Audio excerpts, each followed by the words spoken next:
Welcome to Brand on the Rocks, the podcast that distills bold ideas into clear messages you can actually use.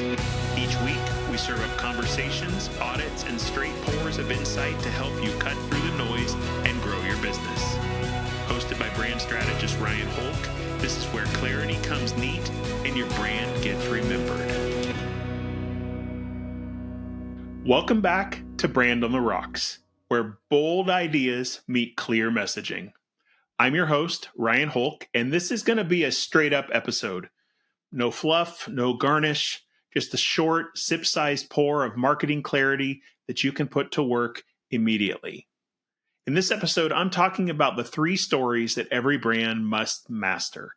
I'll share some mistakes that I see business owners, myself included, make, and we'll talk a little bit about how to fix it. So let's get into it.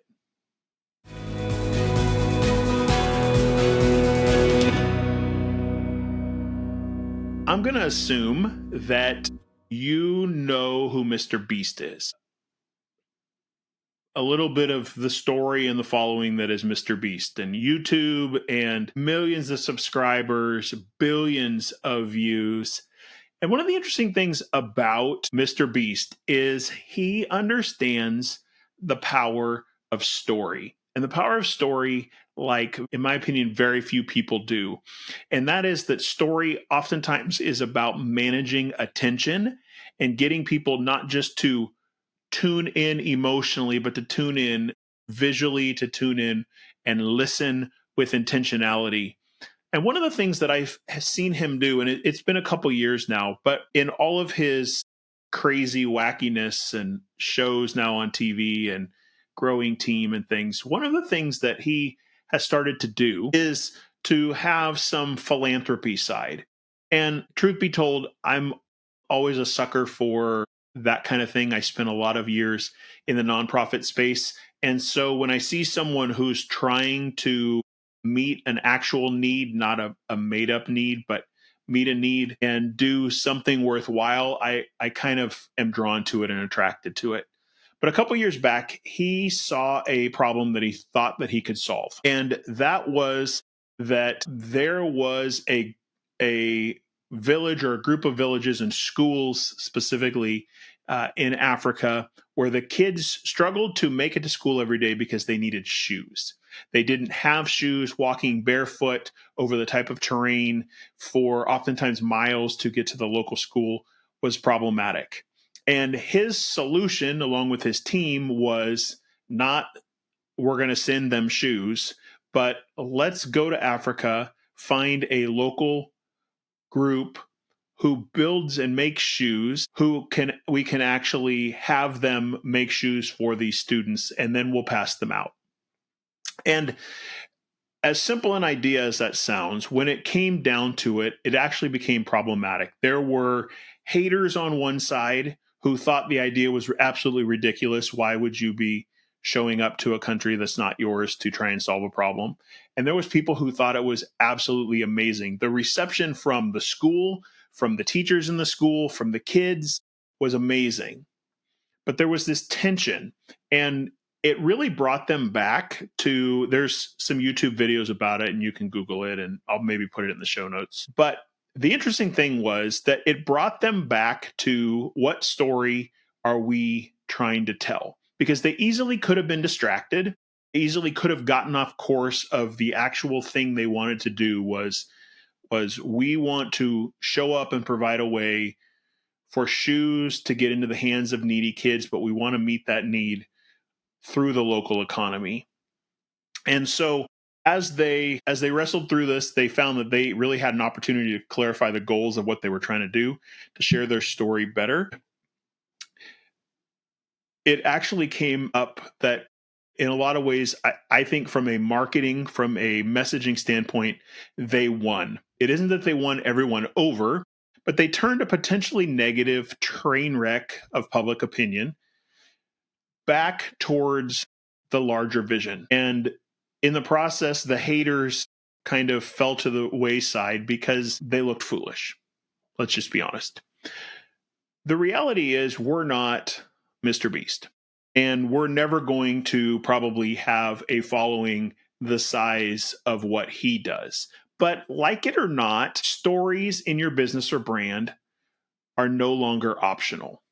And there's some lessons that I see in this idea of what Mr. Beast did there, but he has also now repeated in other places. And you don't have to be a YouTuber for these rules. Really, they are a lens for you to see the world and share about your business. And as I said in episode number 1, clarity in our messaging is of utmost importance, because in the absence of a clear story, someone else has the opportunity to write the narrative for you. And that narrative is not always going to be what you want it to be. Mr. Beast had a narrative of here's what we want to do. Others tried to steal it. He had to take it back. And there's 3 lessons that I think we can take away from this. And I really want to lean into and talk about today that I see businesses struggling with. I see myself struggling with. And a lot of times when I'm called in for consulting to sit with a business, at the end of the day, when we've kind of whiteboarded out where are we going, the core issues come down to one of these stories. And learning to navigate through them, learning to share them efficiently. So I'd like to, with that as a background, kind of give you 3 ideas about stories that your brand needs to be able to share effectively. So the very first one is the audience story. And really, this is stories that you are going to tell to your audience. Essentially, this is how you're sharing with your own leadership, how you're sharing with your board, how you're sharing with your team, what you're sharing out in public. It's your social channels, it's your website. It's, at the end of the day, the message that you want to reverberate out into the world. And we spend, as business leaders, especially as marketers, most of our time on these specific stories. We obsess over the words we're going to use, over the ideas of what are we going to share, how are we going to talk about this product, how are we going to talk about this service, and thinking about how we're going to connect people to our business or brand. And the reality is that in all of that seeking and market stuff that we try and do to talk about our business well, if we can come down to a single repeatable story, everything changes. And that's because stories give you a way to help others. They help others to retain information, to grasp complex details. And that's right there is one of the biggest things that I see brands and businesses struggling with is we can get so in our head about everything we want to share about. And for us to be able to focus all the complex things down and share it in a clear, compelling way takes a lot of work, takes effort, and takes really some storytelling tools. If we can share our story clearly, it can help us really to share and teach others important concepts about our products and services. One of the things that I find is that we intuitively, as the business owner, know the problem we're trying to solve. My customer has this problem and I'm trying to solve it. And the difficulty is that sometimes our customer doesn't recognize that's the core problem they have. They see the results of it, but they don't necessarily know what the core centering point is.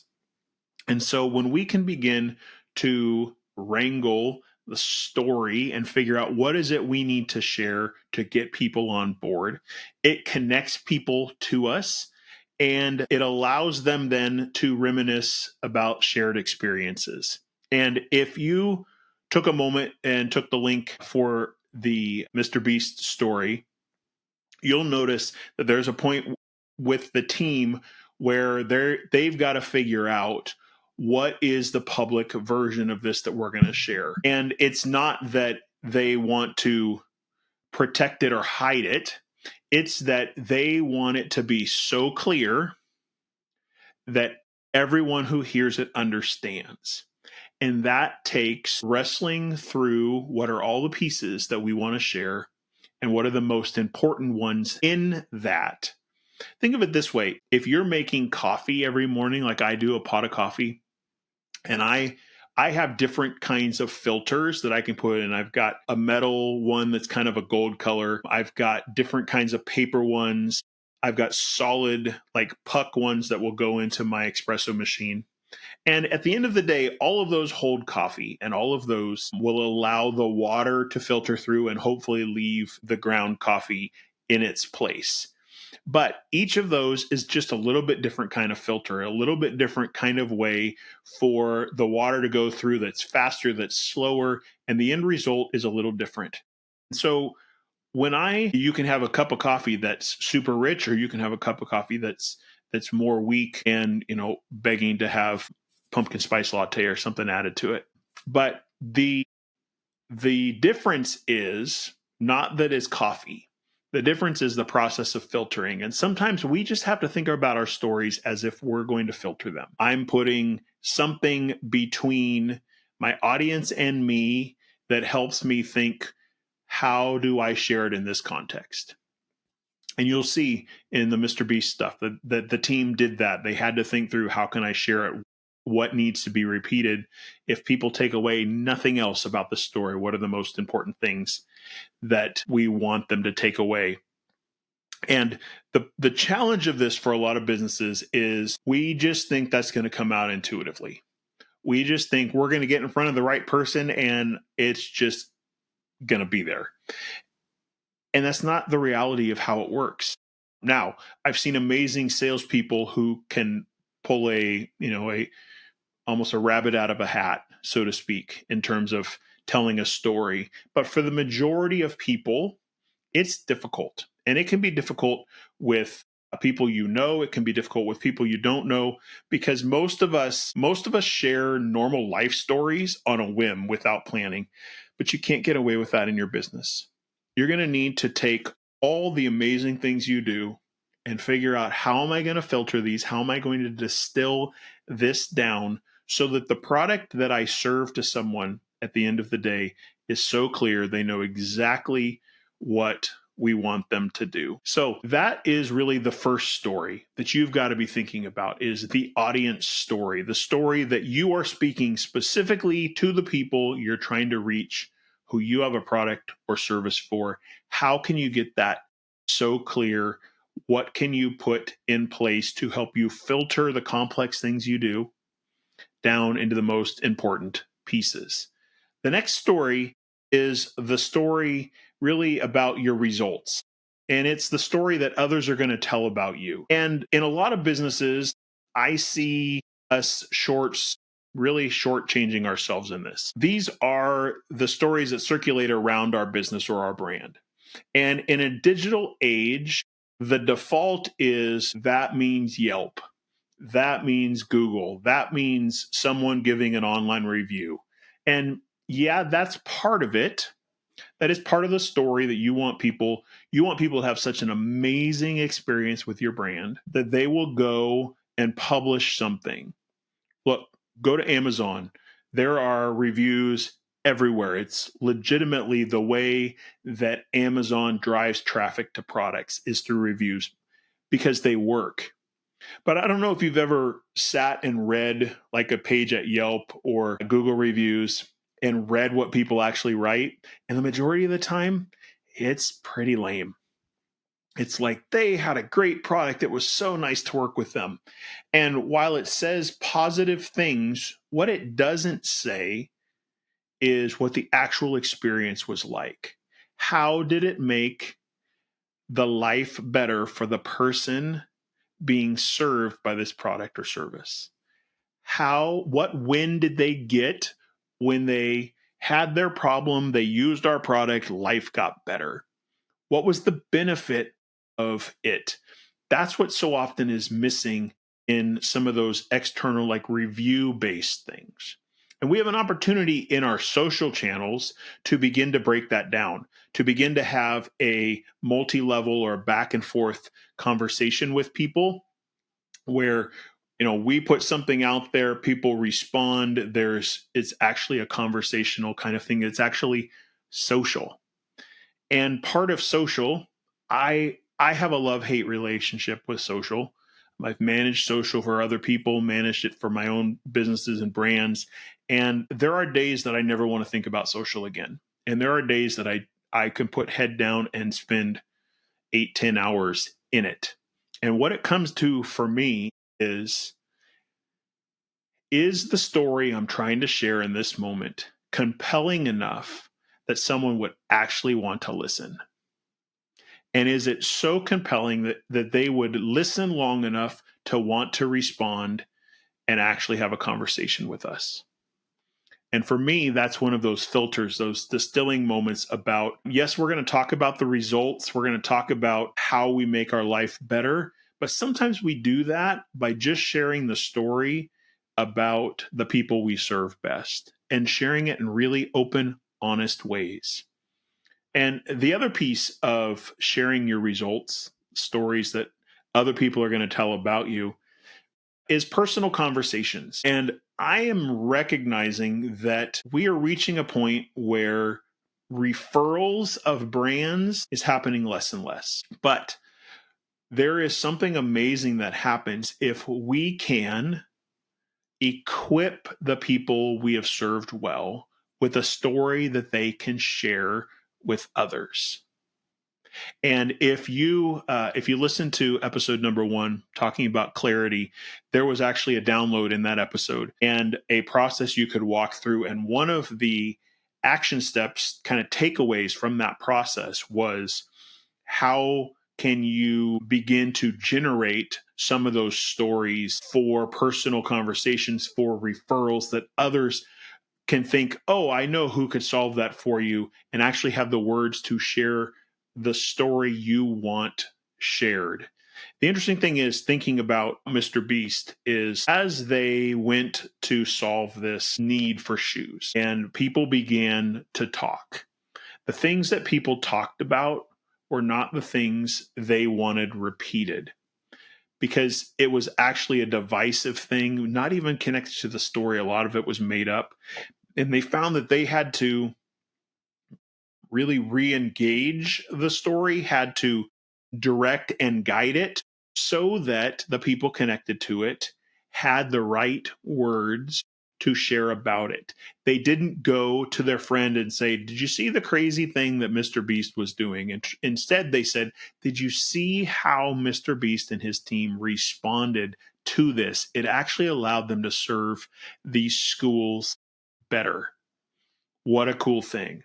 If we can find ways as a brand manager, as an owner, as a communications person, as a consultant, to share stories in ways that we're actually equipping people, because we're directing our words to them in a way that allows them to repeat it, to turn around and share our story for us.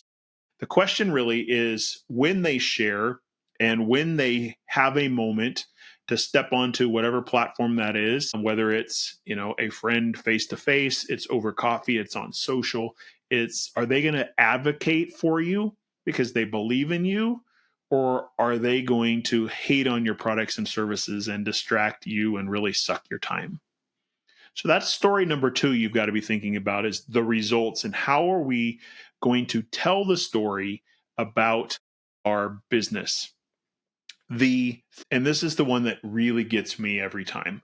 It's the one that I personally have wrestled with the most, and that is your private world. Essentially, the stories that you tell yourself. I got to be honest that in business, there are moments where I've been uncertain of what to do next. And in the best days, uh, my internal dialogue, that personal story I share with myself of what I'm trying to accomplish, what the goals are, it pushes me forward with vision, with new ideas. It's encouraging.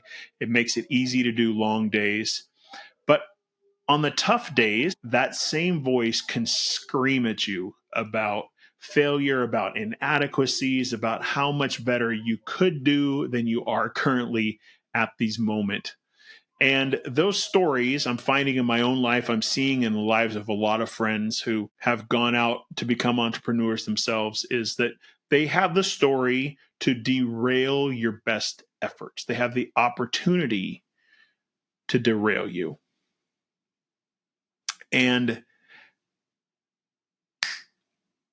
those stories have the opportunity and the power to derail your very best efforts. And so what I'm finding is that this internal story, it's one thing to know I'm going to talk about my products. It's another thing, how am I going to figure out how to talk to my audience? It's quite another to figure out, how am I going to talk to myself? And what I'm finding is that it has to be framed in reality, meaning you have got to find someone in your life who will be a sounding board for you and help guide your inner conversation and that internal voice so that it's set in reality and not crazy brain. There's lots of brain science about the way that the words you use, the words you say to yourself dramatically impact your outcomes. And so we've got to make sure that truth and reality are at the center of the story that we're telling ourselves and really squash the destructive internal stories. For quite a while now, I've been working on a book, and probably almost as long as I thought I needed a podcast, I've been working on a book, and it's fairly close. But I found in the process of writing that it's not that I hate writing, it's that I deferred the parts I thought were going to be the most challenging as long as physically possible. And I did it because self-doubt was present. I had frustration, and it became the leading voice. And there were days, I spent a lot of days sitting at Panera writing with as many 32-ounce sodas as I could physically keep down. But it took me in those days, not just the intentionality of sitting and writing, but it took me processing with someone who had been through those steps before, who knew what it was like to fight through writing a book, knew what it was like to have self-doubt, to process through and say, what is the reality of this? Is this you just in your head, or is there something else here? And I had a business coach who helped me with some of that. You will hear from him at some period of time on this podcast. He will be part of one of the shared port episodes. But it helped me to set straight the crazy brain that was going on. And even to rework some of the content and the outlines to see why the ideas I was wrestling with needed to be shared and were worth fighting for. And I found that it was so easy to lose sight of the end from the middle. And the stories that you tell yourself can be dangerous to your business. So you have got to find someone you trust, someone who believes in you, who's going to help you process and get your brain right so that the story you are telling gets centered. Otherwise, the stories in your head are going to be like a hole in a rowboat. And all it's going to do, it may not sink the ship, but it's going to draw so much attention and effort away from what you are moving forward in that you're going to miss out on many of the important things. So those are the three stories that you have got to figure out how to work through in your business. The story that you are telling your audience, the story of your results that your audience is sharing with others, and your own private world story of how you're talking to yourself. To begin to wrestle through, to figure out those answers will make a huge difference. So my question for you today is, what story are you struggling to tell in your business right now? Of those three, which is the most dominating in your mind? And what impact is that struggle having on your business? Is it financial? Is it encouragement? Is it drive? Is it what impact is it actually having? And what would having a solution to that struggle mean for your business? Now, here's the reality is I want this podcast to be super practical. And you're going to find that I'm going to talk about some things that, oh, this seems really marketing. And there's other times you're going to go, this feels really story. Like I don't see always how they connect. And the reality is that our marketing and our storytelling overlap. And there's moments where you won't see how they are separate. And there are other moments where you go, oh, well, that was a nice story. That was an act of marketing. And I want you to begin to look at, if you aren't already, master storytellers like Mr. Beast, like others who are like Taylor Swift with her music, who are doing amazing jobs of deciding on a single idea I want to share in this moment, and then crafting a story that can be shared with their audience, a story that can be shared by their audience about the results and the efforts, and then a centering story about what is the story you're telling yourself about the reality of what you're trying to accomplish in those moments. If you can begin to wrestle through those in your business, things will change dramatically. This has been a straight up episode of Brand on the Rocks, where bold ideas meet clear messaging.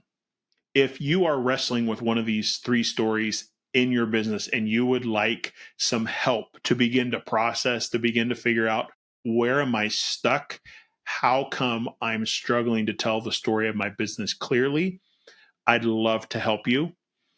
The information to reach out will be in the show notes. I also referenced that there was a resource from the last show. I'll put a link to it in this as well if you want to go back, figure out how you can work on some of those referral stories that others are sharing for you. Either way, I would love to be able to speak into your business, to be able to direct and give you guidance. Reach out to me. Love to hear from you. And a shout out to those who have liked and shared the podcast on your favorite channels. Would love to see this podcast grow. Thank you so much. Until next time, keep your stories clear and your ideas bold.